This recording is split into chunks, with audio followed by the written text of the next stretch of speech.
دي بقى نحطها، دي حرف دي هنا. يلا يا مروان. هندسة، يلا يا هندسة. مروان، ها، ممكن ثانية واحدة؟ جيلك. كمل هندسة. خير. أنا حجزت كونسلنج آخر الأسبوع. برضه مصممة؟ أيوة مصممة. إيه، رجعت في كلامك ولا إيه؟ ولا كنت بتاخدني على قد عقلي؟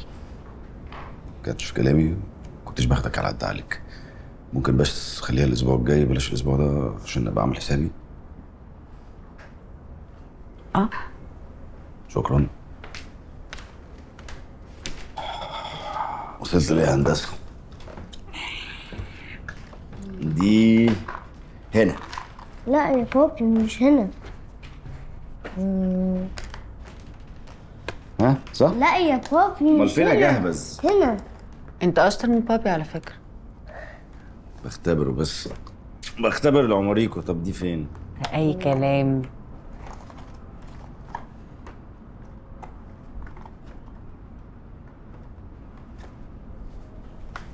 في ايه؟ في إيه؟ لا ما تخافش، وريني ما بس، تخافش. وريني. طب ما وريني. تخافش، ده بيحصل عادي يا حبيبي. يلا هسيب- يلا. هسيب يا باشمهندس. حط كده، افضل دايس. هو اللي يحصل كده؟ لا ده عادي، عادي بيحصل. ده التهاب في الشعيرات الدموية، عادي كان بيحصل لي كده وانا صغيرة، متقلقش. مش غريب ان تحصل له وهو قاعد بيلعب بازل مش بيجري يعني ولا بتاع؟ تمام متقلقش والله. كويس يا عمريكو. يلا يلا تعالى يا حبيبي اغسل لك مناخيرك، يلا.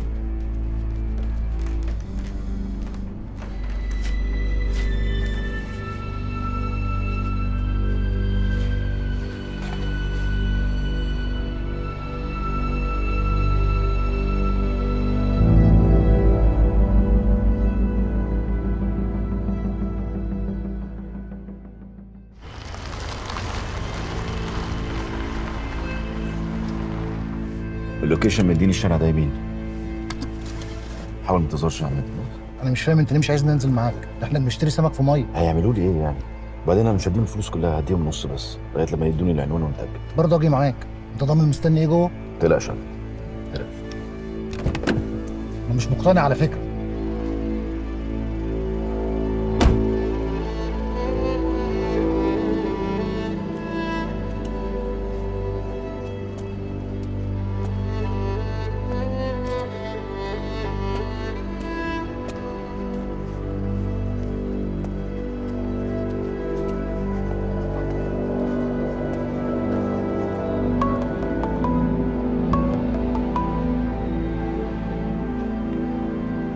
الو، انا وصلت العنوان اهو.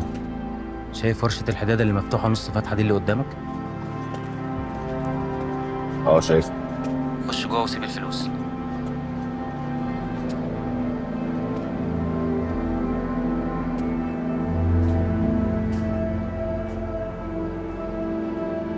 ده فين يا استاذ محمود؟ مش كفايه لعب بقى ولا ايه؟ اعمل لك ايه؟ ما انت اللي ما مشيتش على اتفاقنا يا باشمهندس. انا قلت لك ان نيتي خير ومش عايز اي عوق. عوق؟ ما انا مشيت على كلامك بالحرف والفلوس معايا اهي. لا ده ما كانش اتفاقنا يا باشمهندس. هو الباشا اللي مستنيك في العربية ده بيعمل ايه؟ انا مش قلت لك تيجي لوحدك؟ يا سيدي ما تقلقش من حاجه، ده ابن عمي جاي معايا يوصلني. ابن عمك؟ ماشي يا سيدي، هبلعها بمزاجي. سيب الفلوس عندك وارجع عربيتك. واول ما ترجع عربيتك وفلوسك توصلني واطمن، هتصل بيك وهقول لك عنوان الناس اللي تبدل ابنك معاهم. انت اللي بتغير كلامك اهو. بقول لك ايه، انا مش هسيب غير نص المبلغ، ولما تبعت لي العنوان واتاكد منه هبعت لك الباقي. من غير ما تتأكد. الفلوس كلها، يا إما هقفل تليفوني ومش هتوصل لأي حاجة. حط الفلوس كلها عندك. أنا ماليش مصلحة من الموضوع ده غير الفلوس اللي هاخدها منك ومن غير أي مشاكل. حط الفلوس عندك يا باشمهندس. حطيت الفلوس اهي. ابعت العنوان.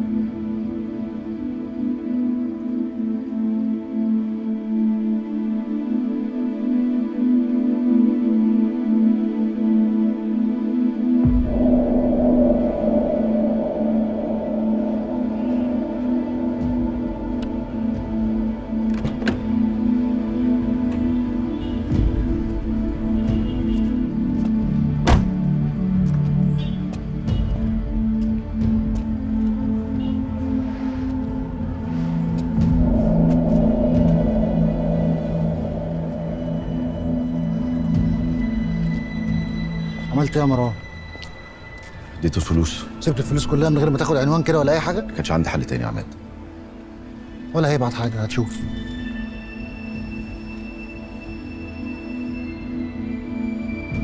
طب تعالى ندخل، مش هنفضل قاعدين كده تحت رحمته. استنى بس يا عماد، هو مش هيتصل غير لما يبعد ويتاكد الاول، ولسه هيقعد يعد الفلوس ويطمن. استنى.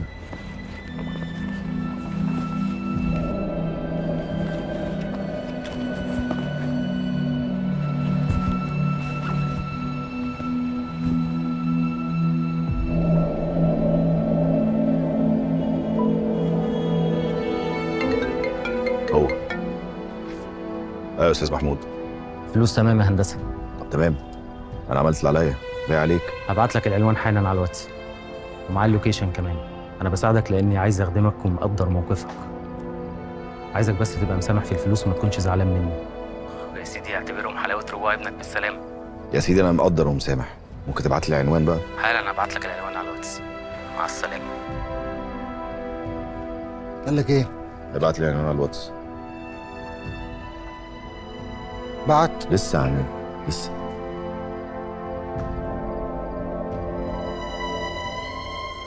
بقول لك ايه، جرب كده تكلمه من عندك. الهاتف المطلوب مغلق أو غير متاح. ده قفل تليفون. لا كده يبقى رمى الشريحه. ولا هنعرف نجيبه، زمانه ساب لي اسماعيليه. لا لسه ما سابهاش. انا حاطط له جي بي اس في الشنطه. ارفع.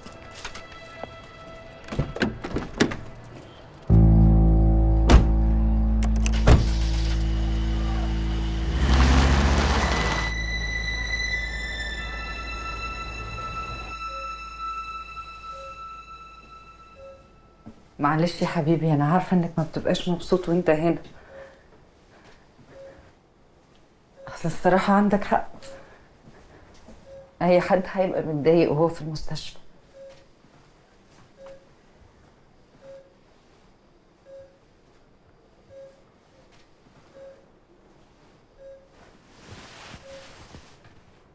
بس انا المره دي عملت حسابي وجبت معايا لعب وكتب كتير عشان نقعد نلعب ونقرا زي ما انت عايز، عشان ما تزهقش.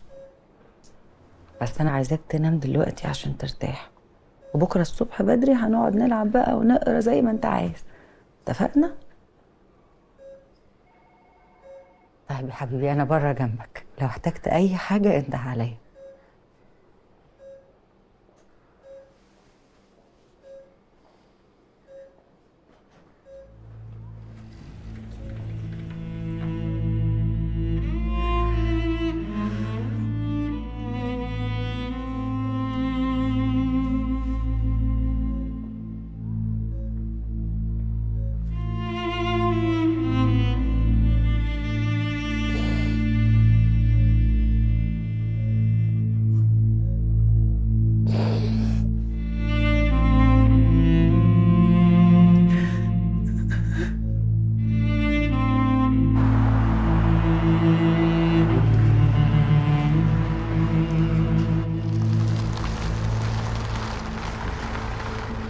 شكلها هدي نعمة.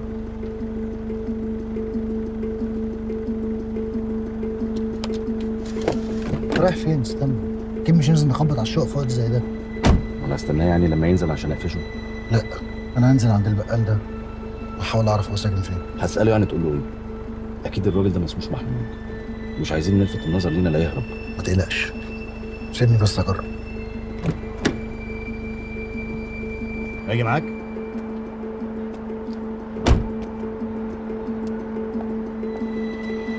السلام عليكم. وعليكم السلام ورحمة الله وبركاته. ازيك يا عم الحاج؟ أهلا وسهلا يا فندم. بقول لك والنبي تقريبا في شاب المحفظه بتاعته وقعت منه. عبال ما بصيت فيها ببص حواليا كده ما لقيتوش. ما عداش من قدامك؟ طب ما تفتح محفظته وتشوف بطاقته هو مين؟ وانا بصيت فيها ما لقيتش اي حاجه بتدل على شخصيته. بص تقريبا كده هو شاب دقنه خفيفه وكان ماسك شنطه جلد. يكونش قصدك على الواد أشرف؟ ده لسه معدي من هنا من 5 دقايق. مش عارف، يمكن هو. بيني وبينك المحفظه كان فيها فلوس ودي امانه، اكيد هو بقى هيديك الحلاوه. تعرفش هو ساكن فين؟ تلاقيه طلع عند خاله هنا في الدور الأرضي في أول شقة على اليمين. تسلم يا عم الحاج، تسلم. السلام عليكم. وعليكم السلام ورحمة الله وبركاته. قال لك ايه؟ الدور الارضي اول شقه على اليمين.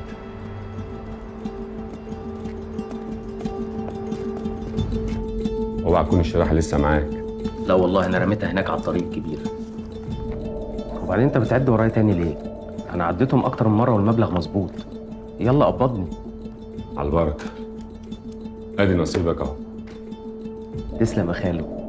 عقبال الطلعه الجايه باذن الله. طلعت ايه؟ انت تنسى القصه دي خالص. اللي حصل ده مش هيتكرر تاني. لا تعرفني ولا اعرفك. فاهم؟ ايه ده؟ انت مستني حد؟ لا. كنش مراتك وولادك رجعوا؟ مرات ايه؟ دي لسه رايحه عند ابوها النهارده تقعد كام يوم.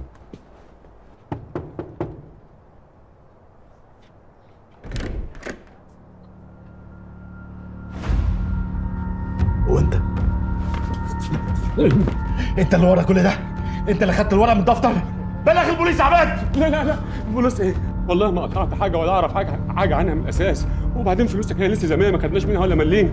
بلاش البوليس بالنبي. احنا مسجل لك شويه مكالمات ورسائل لوز العيله، اتكلم يا والله ما اعرف اي حاجه عن الورقه دي خالص ولا شفتها. ابني فين يا؟ ابني فين؟ اقسم بالله لكفنك هنا قبل ما البوليس يوصل. ابني فين؟ لا والنبي اهدى وصلي على النبي وانا هحكي لك كل حاجه. انا كل الموضوع ان انا افتكرت رئيسه التمريض اللي اسمها سحر دي، وعرفت ان هي راحت القاهره واستقرت هناك، وقالوا ان ربنا كرمها كرم من واسعه قوي، وقالوا ان هي ورثت ورثه او حاجه زي كده. فلما اشرف قال لي ان انت نشرت بوست على الفيسبوك ولسه بتدور على ابنك، قلت ما ادور عليها جايز اطلع من وراها بمصلحه ولا حاجه. راحت فين؟ والله العظيم ما اعرف. قلبت الدنيا عليها، قالوا ان هي فص ملح ودان، انما انا والله ما عملت حاجه ولا قطعت حاجه ولا اعرف اي حاجه في الدنيا. هي اللي معاها كل حاجه. اهبل انا بقى عشان اصدق الكلام ده. والله العظيم ما قطعت ولا اعرف ابنك فين. كل اللي اعرفه ان سحر نقلت شغلها على مصر ومن يومها واختفى. خد فلوسك اهي، انا مش عايز منها حاجه. اسم المستشفى ايه؟ والله العظيم ما اعرفها، بس انا ممكن ادور لك عليها واجيب لك اسمها بالتفصيل وعنوانها، بس بلاش البوليس. فلوس عندك اهي، انا ما خدناش منها حاجه. سامحني، انا عندي عيال عايز اربيها. بلاش البوليس بلاش. وانا ما عنديش عيال.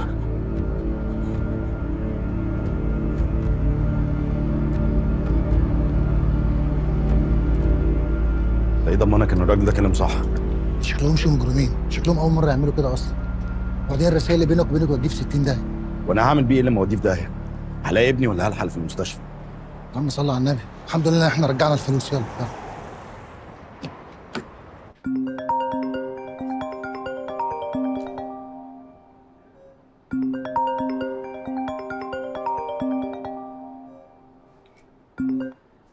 ايوه يا باسم، ازيك؟ والله انا كويس. المهم انت تكوني كويسه. بكلمك من الصبح مش بتردي. مش هتبطلي الاختفاءات دي، بتقلقيني عليكي. معلش كنت مشغوله طول اليوم وملحقتش ارجع اكلمك. طب انا عاوزك بقى تفضي نفسك بكره خالص، لان انا عاوز اشوفك قبل ما اسافر. مش هينفع يا باسم، معلش. ايه في انت كويسه؟ عمر كويس؟ انا في المستشفى معاه وتحاليله مش كويسه. رجعنا للعلاج والكيماوي الحمد لله. طب انا ممكن اجي اشوفكم، يعني اطمن عليه وهو في المستشفى؟ معلش يا باسم مش هينفع، هو مش مسموح له بالزيارات خالص. الصراحه نفسيته مش احسن حاجه. طيب انا بس كنت عاوز اطمن عليه يعني. لو في حاجه ممكن اعملها عشان اساعد، طيب قولي لي عليها. ولا حاجه غير انك تدعي له. ده اكيد. ممكن توعديني ان انت تكلميني لو احتجتي اي حاجه من غير ما تفكري؟ اكيد. معلش انا لازم اقفل دلوقتي. توصل بالسلامه ان شاء الله. يلا باي باي.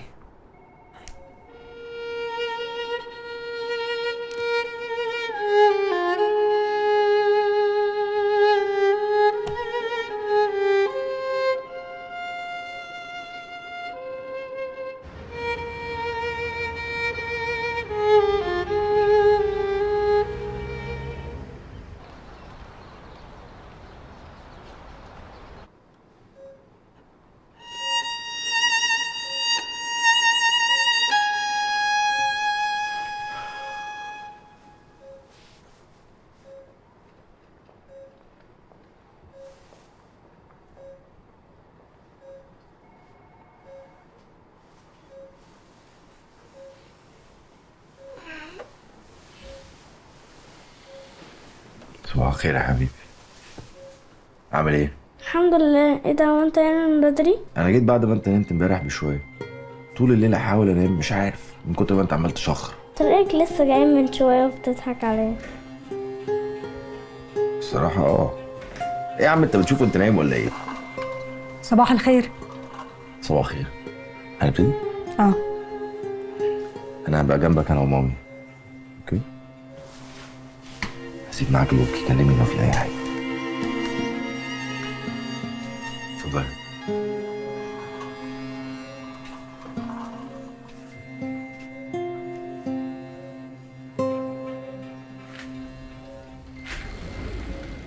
احنا هنبتدي مع عمر مرحلة جديدة اسمها سالفج تريتمنت. دي جرعات كيماوي مكثفة هتجهزوا لعملية زرع النخاع. الحل الوحيد للموضوع بتاعكم هو التبرع من غير الأقارب، وده مش هتلاقوه غير في أوروبا وأمريكا، لأن هما دول اللي عندهم بنوك نخاع. صفر. شكرا يا دكتور. العفو، ربنا معاكم.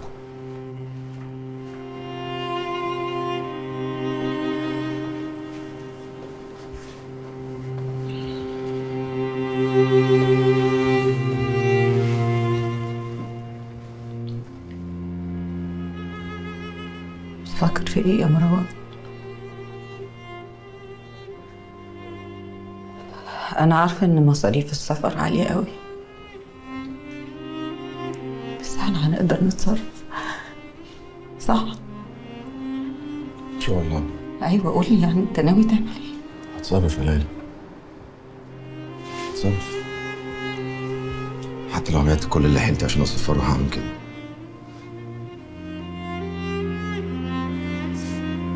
نخش له.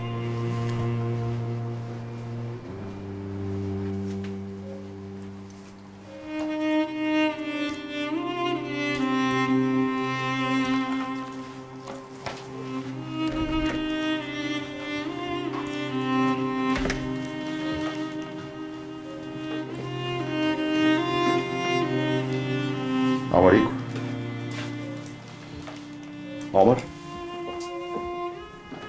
عمر ماله هو عامل كده ليه؟ ده غالبا اثر جانبي من الدواء، بس ما تقلقيش، دي اعراض مؤقته مش اكتر، شويه كده وهيبقى احسن ان شاء الله. طب معلش ممكن تكلمنا الدكتور بس نطمن؟ حاضر. عمر. انا عمري ما شفته كده. اهدي يا ليلى، اهدي اهدي يا ليلى.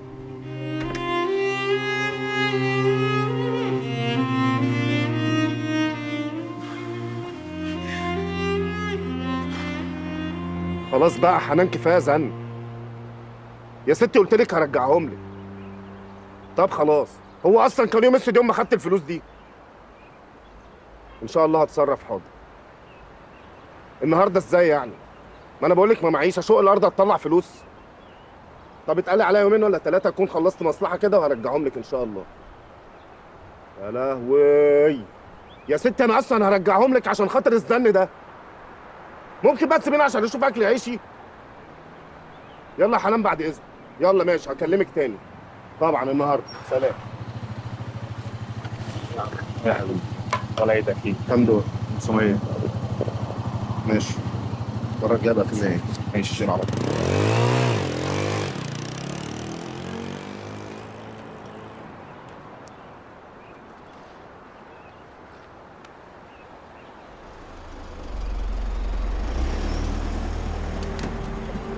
ايه ده في ايه يا باشا؟ في ايه يا باشا؟ انا مرخص على فكره، ورقي سليم. انتوا في العربيه يا ابني، بصوا في العربيه. والله العظيم مرخص ورقي وسليم يا باشا. طب اسمعني يا باشا.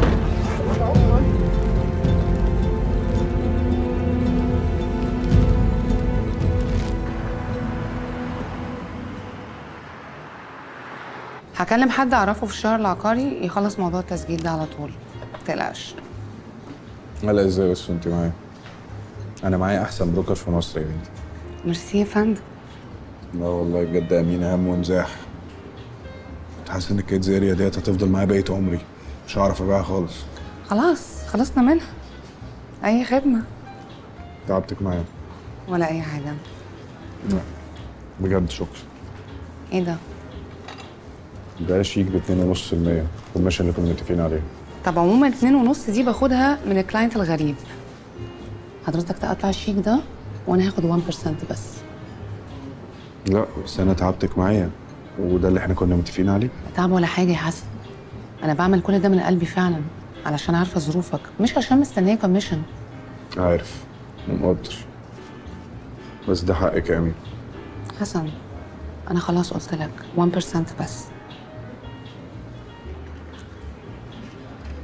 بس كنت عاوزه اطلب منك حاجه تانية. امور. حاجه بسيطه قوي، مش هتكلفك غير طقم شيك. طقم شيك؟ ايه الحوار؟ عايزاك تيجي معايا الحفله، مش عايزه اروح لوحدي. والويتر ما وافقش ولا ايه؟ لا طبعا هاجي. امال انت ليه فاكراني جايب 2 تيكتس من الاول؟ اصلا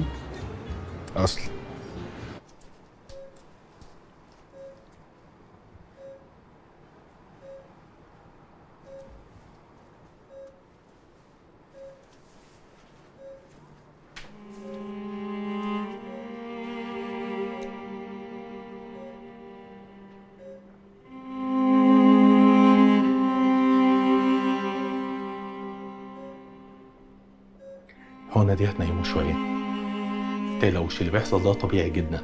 هدف العلاج دلوقتي ان احنا نعطل نخاع عمر خالص عشان نجهزه لعملية زرع النخاع. بعد اذنك.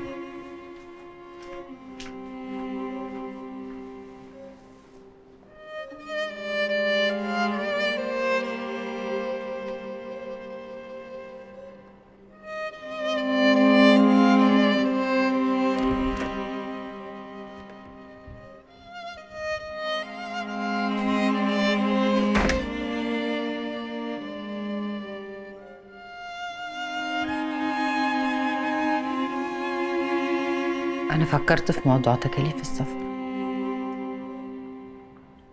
بفكر أخد مبلغ من بابا، وكمان ماما وشريف ياما حاولوا يساعدوني وأنا كنت دايما برفض، بس احنا دلوقتي مفيش حلول قدامنا، فممكن أخد منهم وبعد كده نشوف ازاي نرجعها لهم. لا يا ليلى ما تعمليش كده. ليه؟ كده خلي موضوع انكل وطنط وشريف ده آخر اوبشن. أنا هتصرف ولو ما قدرتش هنعمل كده. بس احنا دلوقتي ما بسش يا ليلى، قلت لك هتصرف. انا لازم اطلع المكتب دلوقتي، عندي شغل ممكن يجيب لي فلوس بسرعه تساعدني.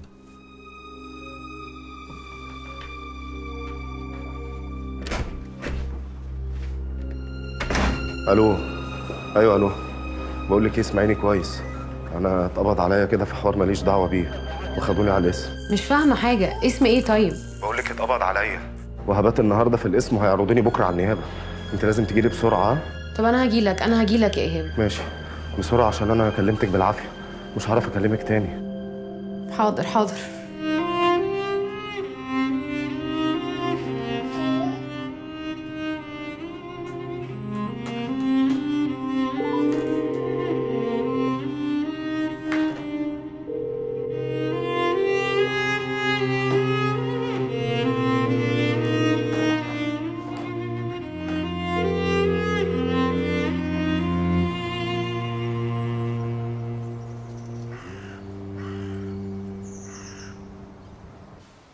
عماد. ايوه يا حاج.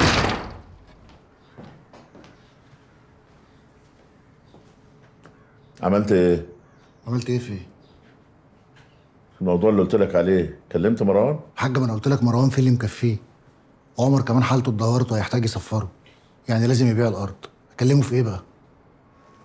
عمر يعني عايزيننا نبيع ارضنا عشان نصرف فلوس على عيل مش من صلبنا، ده كلام برضو. معلش حقك عليا انا. وبعدين احنا مالنا؟ ارضهم هم حرين فيها. ارضهم؟ بأمانة ايه ارضهم؟ يعرف ايه مروان وحسن عن الارض دي؟ شقيوا فيها، تعبوا فيها، بأمانة ايه جايين في الاخر على الجاهز عايزين يبيعوها؟ انا مش فاهم يعني، ورثهم من ابوهم. ابوهم ما يعرفش مكان الارض دي اصلا. الارض دي انا اللي تعبت فيها السنه اللي فاتت، انا اللي شقيت فيها، ولولا ان شرط على ابوهم يشتري الارض ما كانش هيبقى عندهم ارض من اصله. جايين بعد تعب السنين اللي فاتت دي كلها عايزين يبيعوا الارض وياخدوا فلوسها يصرفوها على عيل مش ابنهم. انت بتقول ايه؟ عمر ده ابنه، هو اللي رباها السنين اللي فاتت دي كلها، والارض ارضهم، بالشرع والقانون ارضهم. انت عيل خرع، لا فاهم يعني ايه ارض ولا فاهم يعني ايه خلفه. انا هطلع انام، من اذنك يا حاج. السلامة يا اخويا، دي الحاجة الوحيدة اللي انت فالح فيها.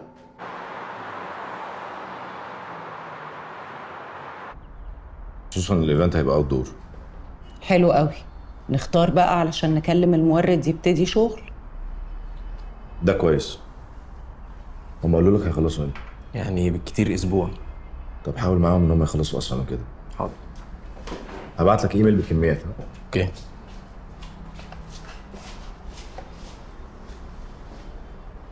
في ايه، انت كويس؟ كويس. بقولك هم كده ممكن يدونا الدفعه الجايه امتى؟ انا خلاص هنبتدي التنفيذ على طول. لا، الاستعجال هيخسرنا كتير. لسه في حوائط، لسه في مليون تفصيلة محتاجين نتفق عليها. انت شفتيها خلاص انت ومحمد، انا موافق. يلا نبتدي. مروان بجد مالك؟ انت مش مركز. في يا فريده؟ مش مركز فين بس؟ لا، انت مش مركز خالص. انا عارفاك كويس. ممكن من فضلك تحكي لي في ايه؟ انت مش كويس يا مروان. عمر ابني عنده لوكيميا في مرحله متاخره ولازم اسافره بره ومحتاج فلوس كتير. ازاي ما تقوليش على الموضوع ده؟ عشان حالته كانت مستقره بس انتكس تاني. انا المهم بالنسبه لي دلوقتي ان انا اخلص المشروع ده في اسرع وقت ممكن. لا، هو انت دلوقتي لازم تبقى مع ابنك. المشروع ما تقلقش عليه، انا هقوم بيه. والله يا مروان هتابعك بكل تفصيله كانك اون بورد بالظبط. ما هو اصل الظرف اللي انت فيه ده ما ينفعش تركز فيه مع مشاريع. ممكن تثق فيا؟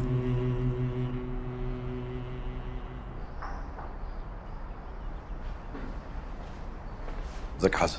ازيك يا حبيبي؟ حسن اخويا فاكراه؟ طبعا. ازيك يا حسن؟ الحمد لله كله تمام، انت ازيك؟ الحمد لله تمام. هنزل انا بقى لمحمد وهظبط معاه كل التفاصيل وهرجع لك تاني. شاكر جدا يا فريد. باي. باي. باي باي.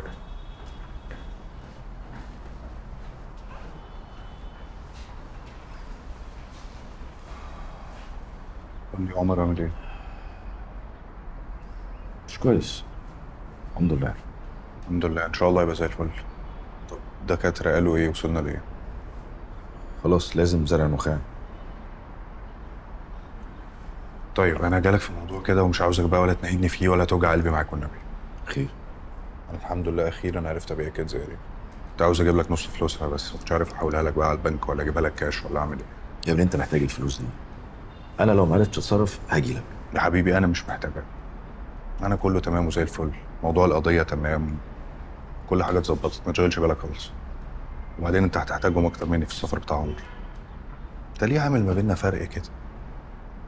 ما انت ياما وقفت معايا في مصايب كتير، سيبني اقف معاك مره. يا ابني ده حقك عليا. وانت اجدع مني يعني، ما هو حقك عليا برضه. كله يبقى فل.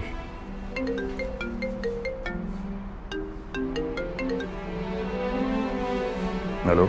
تعرف تيجي البيت؟ محتاجك تقعد مع الولاد. لازم انزل وجيهان اجازتها النهارده. في حاجه ولا ايه؟ لا مفيش، عندي بس مشوار مهم ولازم انزل.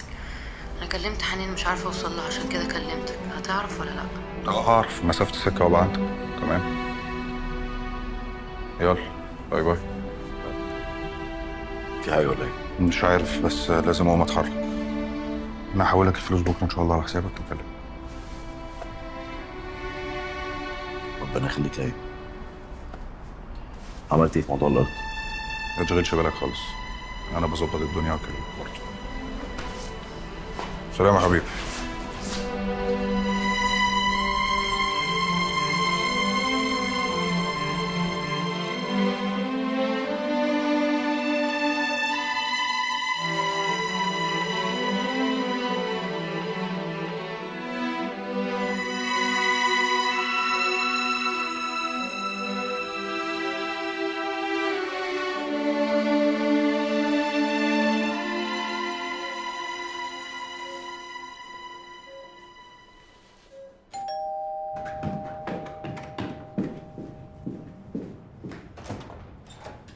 معلش يا حسن هتعبك معايا. انا والله حاولت اكلم جيهان ما رضيتش تيجي يوم اجازتها، وطنط وحنان الاتنين مشغولين ما بيردوش. لا خالص ولا يهمك، انت روحي مشوارك براحتك وانا هقعد مع الولاد لحد ما ترجعي. انا ان شاء الله مش هتاخر. لو عايزين تاكلوا الاكل جاهز في التلاجة على التسخين. متقلقيش انا هتصرف. شكرا يا حسن.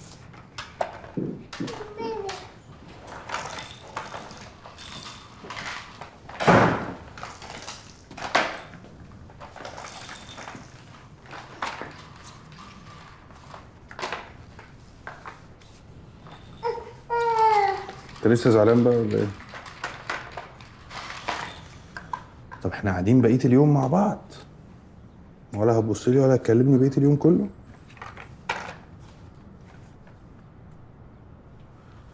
طب انا عندي اقتراح. ايه رايك تقوم تجيب الوايت بورد بتاعتك، كل ما حد فينا يحب يقول حاجه للتاني يكتبها له على الوايت بورد. اقتراح وحش قوي صح؟ قوي. انا بقول كده برضه. تعالى بقى يا اخي بقى سلم عليا كده واتكلم معايا. وحشتني. وانت كمان. انا بصراحه مش عاوز اكل من الاكل اللي في التلاجة. تيجي نطلب اكل من بره؟ نطلب ايه؟ بيتزا. بيتزا. بيتزا جدا.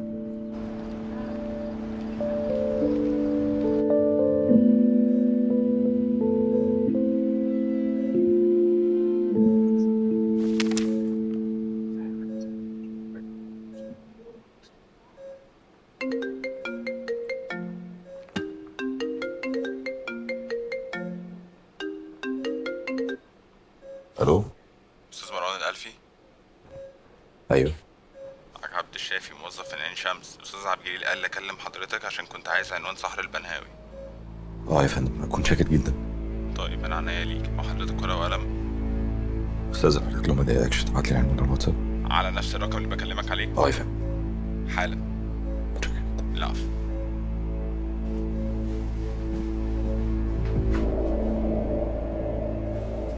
تمشي؟ انا وصلت الصحر، رحت لها النهارده المستشفى في عين شمس اللي هي شغاله فيها، بس ما عرفتش اوصل لعنوانها. كلمني الراجل دلوقتي بتاع شؤون العاملين واداهوني. هتروح لها دلوقتي؟ لا الوقت اتاخر، هروح لها بكره بس اخر النهار. سحر هي اللي هتوصلنا لاهل عمر، وساعتها مش هنحتاج موضوع السفر ده. على قد ما نفسي تلاقيها عشان توصلنا لمامته وابوه الحقيقيين، على قد ما انا مش متخيله ان احنا هنسيب لهم عمر. اللي فيه خير ربنا يعمل. كلميني لو في حاجه.